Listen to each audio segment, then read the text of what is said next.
This is the noon news from Montana's news leader. Good afternoon, and thanks so much for tuning in today. I'm Aja Goare. Our top story this half hour: in an effort to fund their tax reform plan, Republicans are targeting a key part of Obamacare. Some Republican Congress members see it as a potential 2-for-1 victory, while others worry it will kill the effort. CBS's Mola Langi reports. Republicans in the Senate found a new way to pay for their tax reform bill. Get rid of the individual mandate from the Affordable Care Act, which requires people to buy insurance or pay a fine. The goal is to repeal an unpopular tax from an unworkable law in order to provide more tax relief to middle-class families. Repealing the mandate would save the government $330 billion over the next 10 years, and that money would help offset the increase in the deficit from the tax cuts. 80% of the people who pay the mandate tax make less than $50,000 a year, and a third of those who pay the tax make less than $25,000 a year. But getting rid of the mandate will also lead to an estimated 13 million people losing their insurance over the same 10-year period. The Republican bill takes $400 billion out of help for health care and gives it to the wealthy and the powerful for even more tax breaks. The move comes as the House is preparing to vote on its version of tax reform, and the individual mandate repeal is not a part of its bill. We're pushing this bill as we have it.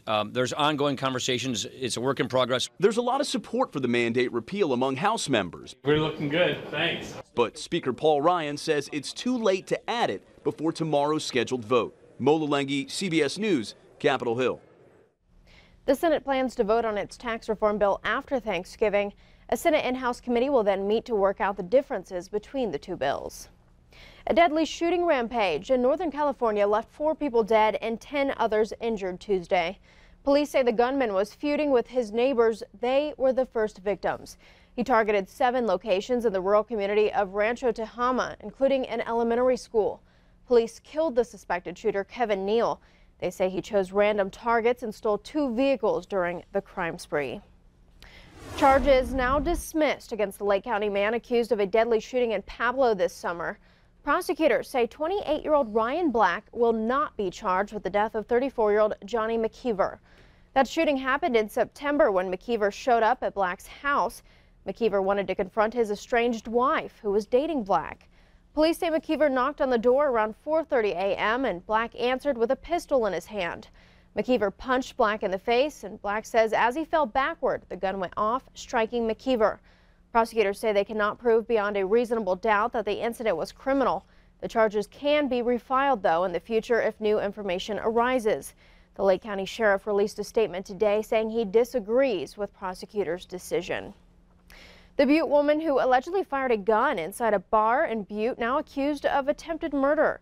31-year-old Sarah Baldwin is charged with 2 counts of attempted deliberate homicide and 2 counts of criminal endangerment.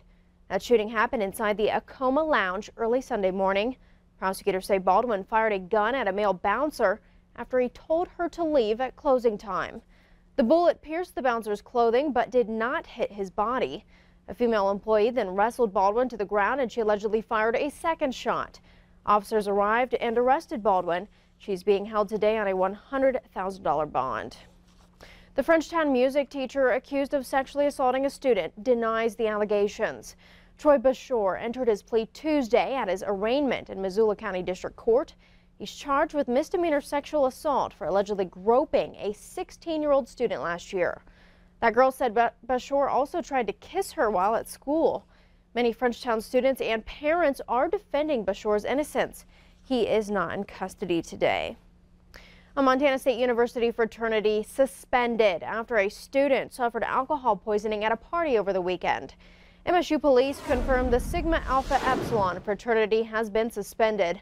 We're told the student hospitalized for alcohol poisoning was not enrolled with MSU.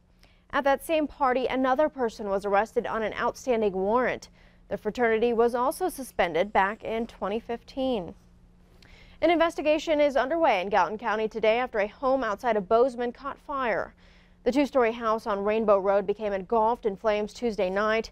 It took firefighters about 30 minutes to extinguish the blaze. Both people inside got out safely. Authorities in western Montana are asking for the public's help in finding a missing hunter in the Plains area. The Sanders County Sheriff's Office reports the hunter has been missing since Monday. The man was last seen driving a brown or charcoal-colored 2017 Dodge Crew Cab pickup truck. The license plate number on that truck is on your screen. Anyone with information about his whereabouts should contact 911. Another deer in Montana has tested positive for chronic wasting disease, the second confirmation this month. According to Montana Fish, Wildlife and Parks, the mule deer buck was harvested south of Belfry about a week and a half ago. That area is primarily public land, about 15 to 20 miles southwest of where Montana's first CW case was identified. FWP says this new case is not a surprise and will actually help better define the area to be studied further by the agency's incident response team.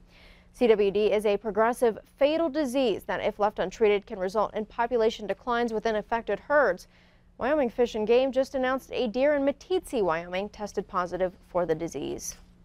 We turn now to the weather scene with Ed McIntosh to check in about our weather today. How's it going? We're going to start all the way over to the Pacific Northwest, Asia.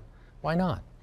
Let's go ahead and take a look because there's a lot of activity over there as we start looking along areas from anywhere Vancouver, Seattle, Portland. Very heavy rain, some high elevation snow, and some pretty strong winds with that storm system. But as we take it through time, we're going to continue to watch that moisture creep in towards our area. And by the time we start looking into tonight, into tomorrow, central and western Montana will start to feel the impacts with rain and snow mix across the lower elevations, high elevation snow that will again affect travel, especially across the mountain passes. But as we go through the day, Thursday night into Friday, we'll see more of those showers and a rain-snow mix across the plains of southern Montana. More on that coming up in a few minutes.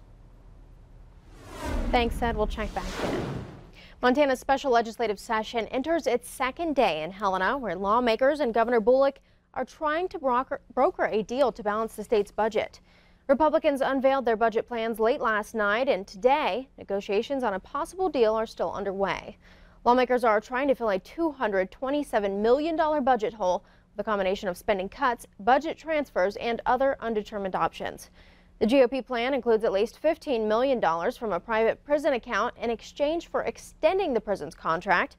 That plan also features $90 million worth of transfers from various state accounts and at least $75 million in spending cuts. That leaves a deficit of about $45 million unresolved. Several tax bills are still on the table, including one to tax the state work comp fund's investment holdings and the premiums of certain health insurers. Bridger Bowl has installed something new on the mountain that will potentially help those that need medical assistance. A new cell tower was installed during the summer near the parking deck at Bridger Bowl. The cell tower has yet to be activated, but it should be operational sometime during the ski season.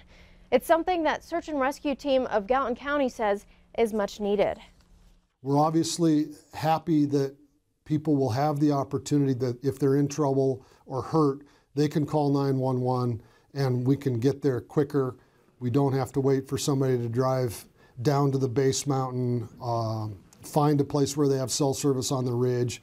So our ability to deliver that service just before the sun goes down as opposed to getting the call after dark makes us happy. We like working in the light. We like working earlier rather than later.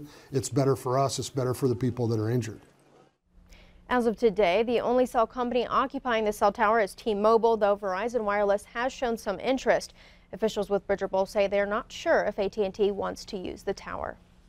Still ahead on the noon news, some college athletes spared from international lockup and theft amid theft allegations. Details when we come back. But first, Ed has our weather forecast. Stay with us.